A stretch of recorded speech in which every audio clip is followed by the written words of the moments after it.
चलिए दोस्तों वीडियो की शुरुआत करते हैं। सबसे पहली कंपनी की बात करते हैं। पहली कंपनी का नाम है दोस्तों एंजल वन लिमिटेड। बट इसको डिस्कस करने से पहले अगर आपने अभी तक चैनल को सब्सक्राइब नहीं किया है तो चैनल को सब्सक्राइब करके बेल आइकन को प्रेस कर लो, ताकि आने वाली जितने भी वीडियोज़ हैं उसका नोटिफिकेशन आपको सबसे पहले मिल सके। और एक डिस्क्लेमर भी है, जो भी न्यूज़ एंड अपडेट्स हम लोग कवर करेंगे वो सारी एजुकेशन पर्पज़ के लिए हैं, सीखने के लिए हैं। तो उसको किसी भी तरह का इन्वेस्टमेंट एडवाइस मत समझना, आप खुद से भी रिसर्च और एनालिसिस कर सकते हैं।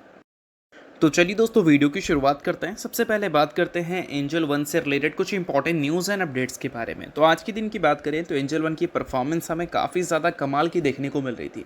बट सबसे बड़ी सवाल ये है कि ये जो परफॉर्मेंस है 3 से 4% की, ये परफॉर्मेंस क्या आने वाले कल में भी देखने को मिल सकता है? तो इसके लिए एंजल वन के कुछ इंपॉर्टेंट डेटा को देखना होगा, जो कि बहुत ही ज़्यादा क्रूशल रहेगा कंपनी के शेयर होल्डर के लिए। तो सबसे पहले ये जानो कि ये कंपनी आज के दिन भले हमें अच्छा परफॉर्म करती हुई दिखी है, बट जुलाई के स्टार्टिंग से अगर आप देखोगे तो लगातार इस कंपनी में हमें एक डाउनसाइड परफॉर्मेंस ही देखने को मिला है। अब इस कंपनी ने रिसेंट में जुलाई के महीने का डेटा अपना शो किया था, जिसमें इसके जो क्लाइंट बेस के नंबर्स थे उसमें हमें पिछले बार के जुलाई से 18% की ग्रोथ देखने को मिली थी। फंडिंग बुक भी कंपनी ने दिखाया था। उसके अलावा और भी कई सारे डेटा कंपनी ने शो किया था, like future and option segment में कंपनी का कैसा मार्केट शेयर है, कितना टर्नओवर्स कंपनी ने जनरेट किया है, वो सारी चीज़ें। और वो सारी चीज़ें अगर ईयर ऑन ईयर बेसिस पे देखोगे तो टर्नओवर्स Q1Q बेसिस पे 6 बेसिस पॉइंट से इम्प्रूव हुए थे, और ईयर ऑन ईयर बेसिस पर 98 बेसिस पॉइंट से हमें इम्प्रूव होते हुए नजर आए थे ऑप्शंस प्रीमियम टर्नओवर्स। और अगर हम मार्केट शेयर की बात करें तो 22.2% की देखने को मिली थी फ्यूचर एंड ऑप्शन सेगमेंट की। बट सबसे बड़ी बात यह है कि ये तो दोस्तों जुलाई के महीने की बात हो रही थी। जब हम बात करते हैं अगस्त के महीने के बारे में, तो यहाँ पर रिटेल पार्टिसिपेशन अगर देखोगे इक्विटी डेरिवेटिव्स में, तो वो हमें 18% की गिरावट रिपोर्ट करती हुई दिख जाएगी। क्योंकि भाई सेबी ने जो न्यू रूल्स इंट्रोड्यूस किया है CAS का, उस वजह से डेरिवेटिव सेगमेंट में रिटेल इन्वेस्टर्स उतना ज़्यादा इंटरेस्ट नहीं ले पा रहे हैं ड्यू टू हाई वॉलेटिलिटी, और अभी तक लोगों के बीच में उस चीज़ का कन्फ्यूज़न ही है। और इसी वजह से डेरिवेटिव सेगमेंट के जो टर्नओवर्स हैं, चाहे BSE का देखो या फिर NSE का देखो, उसमें भयंकर शार्प फॉल हमें देखने को मिला है। और बिल्कुल हैरानी वाली बात नहीं होगी कि एंजल वन जब अपने अगस्त के महीने का डेटा शो करे और उस डेटा में हमें गिरावट देखने को मिल जाए, तो ये चीज़ें हमें ऐसा नहीं लगना चाहिए कि ये चीज़ें तो हमें पता ही नहीं था। ये चीज़ें हमें इक्विटी डेरिवेटिव के जो टर्नओवर्स हैं BSE और NSE के देख के समझ आ ही रहा है कि अगस्त के महीने का नंबर ख़राब जा सकता है। तो डाउट है इस बात पे कि आज के दिन 4 से 5% की जो तेज़ी हमें एंजल वन में दिखी है, वो तेज़ी हमें सस्टेन करते हुए दिख जाए, क्योंकि सेंटिमेंट ही कंपनी के लिए पॉजिटिव नहीं है। और डेरिवेटिव सेगमेंट टोटल रेवेन्यू का एक बड़ा हिस्सा इसके लिए देता है, और वो सेगमेंट अगर अच्छा नहीं कर रहा है तो कहीं ना कहीं ये चीज़ें एंजल वन जैसे ब्रोकर के लिए बिल्कुल भी अच्छी बात नहीं है। सो अब दोस्तों वीडियो में आगे बढ़ने से पहले बात कर लेते हैं सेबी रजिस्टर्ड रिसर्च एनालिस्ट के टेलीग्राम चैनल के बारे में, जिसका लिंक आपको डिस्क्रिप्शन में दिख जाएगा। लिंक के थ्रू जाकर चैनल को बिल्कुल फ्री में आप ज्वाइन कर सकते हैं। यहाँ पर multiple company like Infosys, Reliance, BSE जैसी बड़ी बड़ी कंपनीज के टेक्निकल्स प्रॉपर एनालिसिस कर अपडेट किए जाते हैं, जिसको चेकआउट कर आप ये समझ सकते हैं कि आने वाले कल में क्या एक्सपेक्ट इन कंपनी से किया जा सकता है। और साथ में सेबी रजिस्टर्ड रिसर्च एनालिस्ट का टेलीग्राम चैनल है, तो उनके कॉल्स एंड रिसर्च वगैरह भी देखने को मिलते हैं, जिसको भी आप चेकआउट कर सकते हैं। तो लिंक आपको डिस्क्रिप्शन में देखने को मिल जाएगा। लिंक के थ्रू जाकर चैनल को बिल्कुल फ्री में आप ज्वाइन कर लो। तो चलिए दोस्तों बात करते हैं अगली कंपनी के बारे में। तो अगली कंपनी का नाम है कल्याण ज्वेलर्स इंडिया लिमिटेड। कल्याण ज्वेलर्स की बात करें तो इस कंपनी का जो रीसेंट परफॉर्मेंस है वो इतना ज़्यादा हमें कमाल का देखने को मिला है कि कंपनी के जो मूविंग एवरेज है उसको ये पूरी तरह से बदल दिया है। और मूविंग एवरेज हमें बता रहा है कंपनी के जो करंट ट्रेंड है वो हमें काफ़ी स्ट्रॉन्ग देखने को मिल रहे हैं। ये चीज़ को रिकमेंडेशन की तरह लेने की ज़रूरत नहीं है, चीज़ें मैं आपको थोड़ा सिखाने के लिए समझाता हूँ। देखो, कल्याण ज्वेलर्स रिसेंट टाइम में आउटस्टैंडिंग परफॉर्म की है, ये तो आप सभी को पता है। और इस वजह से कंपनी के मूविंग एवरेज में चेंजेस दिखी है। 50 डेज मूविंग एवरेज ने 200 डेज मूविंग एवरेज को नीचे से काट कर ऊपर चली गई है। अब मूविंग एवरेज क्या होता है भाई? अगर मान लो आप किसी भी कंपनी का मूविंग एवरेज निकालते हो 10 दिनों का, तो इसका मतलब क्या? इसका मतलब ये है कि कोई भी ABC नाम की कंपनी आप उठा लो, ठीक है, उसके पिछले 10 ट्रेडिंग सेशन के क्लोजिंग प्राइस को देख लो। हो सकता है कि किसी दिन वो 9 रुपये पे क्लोज हुई हो, किसी दिन 10 रुपये हुए, तो किसी दिन 13 रुपये पे भी हुई हो, और हो सकता है कि चौथे दिन गिरकर 8 रुपये पे आ गई होगी, या हो सकता है वापस से 9 रुपये पे आ जाए। ठीक है।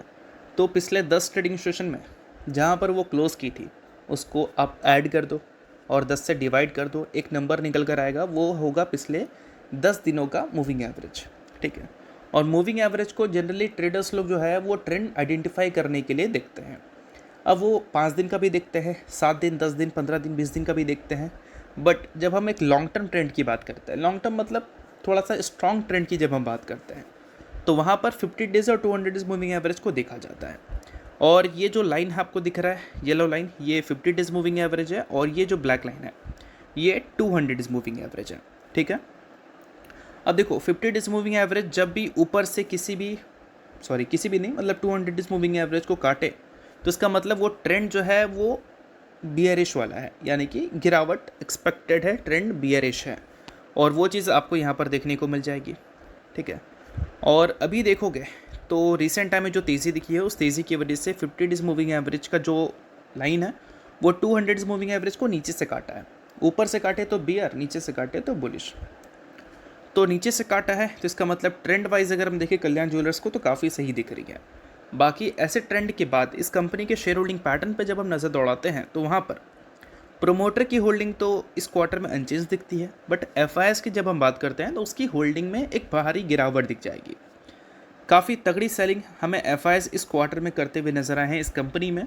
और वही डीआईएस की बात करें तो उनकी स्टेक स्लाइटली हमें ऊपर जाते हुए ज़रूर नजर आए हैं। और पब्लिक की होल्डिंग भी बढ़ती हुई दिखी है, जो कि पिछले क्वार्टर में भी बढ़ी थी और इस क्वार्टर में भी बढ़ी है और उससे पिछले क्वार्टर में गिरी थी। तो ये सारी चीज़ें आपको ध्यान रखनी है कि तेज़ी तो दिख रहा है बट वो तेज़ी में एफआईएस ज़्यादा इंटरेस्ट नहीं ले रही है। एफआईएस ने बड़ी प्रॉफिट बुकिंग किया है जून क्वार्टर में, जो कि एक सोचने वाली बात है। बाकी कल्याण ज्वेलर्स की अगर हम बात करें, कल्याण ज्वेलर्स के अलावा अगली कंपनी की बात करें तो अगली कंपनी है दोस्तों रिलायंस इंडस्ट्रीज लिमिटेड। बट इसको डिस्कस करने से पहले अगर आपने अभी तक सेबी रजिस्टर्ड रिसर्च एनालिस्ट के टेलीग्राम चैनल को ज्वाइन नहीं किया है तो उसको जाकर आप ज़रूर ज्वाइन कर लो। इन सारी कंपनी के टेक्निकल्स प्रॉपर एनालिसिस के साथ वहाँ पर देखने को मिल जाएंगे, जिसको आप चेकआउट कर ये समझ सकते हैं कि आने वाले कल में क्या एक्सपेक्ट इन कंपनी से किया जा सकता है। तो लिंक आपको डिस्क्रिप्शन में दिख जाएगा, लिंक के थ्रू जाकर चैनल को बिल्कुल फ्री में आप ज्वाइन कर लो। अब दोस्तों रिलायंस की बात करते हैं तो रिलायंस को अगर आप देखोगे तो हाल ही में इन्होंने एक न्यू एरियाज़ में एक्सपेंशन का फैसला किया है और उसमें मेंशन किया गया है कि न्यू एक्सप्लोजिव के लिए कंपनी के शेयर होल्डर ने इनको अप्रूवल दे दिया है। और सिर्फ न्यू एक्सप्लोजिव में अमोनियम नाइट्रेट और फर्टिलाइज़र बिजनेस की भी बात की गई है। तो यहाँ पर एक चीज़ तो क्लियर है कि कंपनी न्यू सेगमेंट्स में एक्सपेंशन कर रही है या फिर न्यू सेगमेंट्स में एंट्री करने का फैसला कर रही है। और उसके साथ एक और रिसेंट में न्यूज़ देखने को मिला था, रोल्स रॉयस के साथ इन्होंने पार्टनरशिप किया था डिफेंस सेक्टर में एंट्री करने के लिए। तो रिलायंस इंडस्ट्रीज रिसेंट टाइम में कुछ नए एरियाज़ में एक्सपैंड करने से रिलेटेड न्यूज़ तो हमें सुनाएंगे, जिसमें एक न्यूज़ ये भी है। बट जब कंपनी ने पहले एक्सपेंशन किया था तो उसकी अगर हम बात करें तो उसमें एक सबसे बड़ा नाम है रिलायंस का new energy business. Anant Ambani ने बताया था कि 2027 के फाइनेंशियल ईयर से एक मीनिंगफुल कॉन्ट्रीब्यूशन हमें देखने को मिलेगी इसके न्यू एनर्जी बिजनेस से। एक्सपेक्टेड है कि सेकंड क्वार्टर या थर्ड क्वार्टर से हमें देखने को मिल जाएगा। बाकी देखते हैं कि एग्जैक्ट कंट्रीब्यूशन कब से आती है, बट मीनिंगफुल का मतलब क्या है, इतना आएगा कि कंपनी के फाइनेंशियल्स में वो असर दिखेगा। बट प्रॉपर कंट्रीब्यूशन हो सकता है कि इस फाइनेंशियल ईयर की जगह अगले फाइनेंशियल ईयर में हमें देखने को मिले। और रिलायंस इंडस्ट्रीज अपने न्यू एनर्जी बिजनेस में जो बड़ी इन्वेस्टमेंट की है वो इन्वेस्टमेंट को देखकर बड़े बड़े ब्रोकरेज हाउस रिलायंस के नेक्स्ट ग्रोथ वेब इसी से एक्सपेक्ट कर रहे हैं। तो अभी के टाइम पर रिलायंस इंडस्ट्रीज़ का जो न्यू एनर्जी बिजनेस है उससे रिलेटेड अगर कोई भी न्यूज़ आती है तो बहुत बड़ी न्यूज़ है वो, ठीक है, उस चीज़ को ध्यान में रखना। और रिलायंस इंडस्ट्रीज नए नए एरियाज़ में एक्सपेंशन से रिलेटेड भी चीज़ें हमें सुनाती हुई दिख जाएगी रेगुलर बेसिस पे, क्योंकि कंपनी का जो पुराना सेगमेंट है O2C, रिटेल, जियो, उसको वो सेपरेट करेगी और नई एरियाज़ में ये कंपनी एक्सपेंड करेगी, जिसमें बेवरेजेस को रिसेंटली इन्होंने इंट्रोड्यूस किया था। उसके अलावा कई सारे और सेगमेंट्स भी हैं। तो चलिए अगली कंपनी की बात करते हैं, नाम है आस्था स्पिनटेक्स। हाल ही में दोस्तों कंपनी के बोर्ड ने अप्रूव किया है 1:1 की रेशियो में बोनस, जिसमें एक शेयर के बदले इसने एक इक्विटी शेयर देने का फैसला किया है। सो अगर आप इस कंपनी के इन्वेस्टर हैं तो इस न्यूज़ को आप नोट कर सकते हैं, इन्वेस्टर नहीं आप इग्नोर कर सकते हैं। न्यूज़ से इस वजह से मैंने बता दिया, बाकी ये किसी भी तरह का रिकमेंडेशन नहीं है। तो होप करता हूँ ये वीडियो आपको अच्छा लगा होगा। लाइक कीजिए, पहली बार सब्सक्राइब कीजिए। वीडियो के लिए बहुत बहुत शुक्रिया।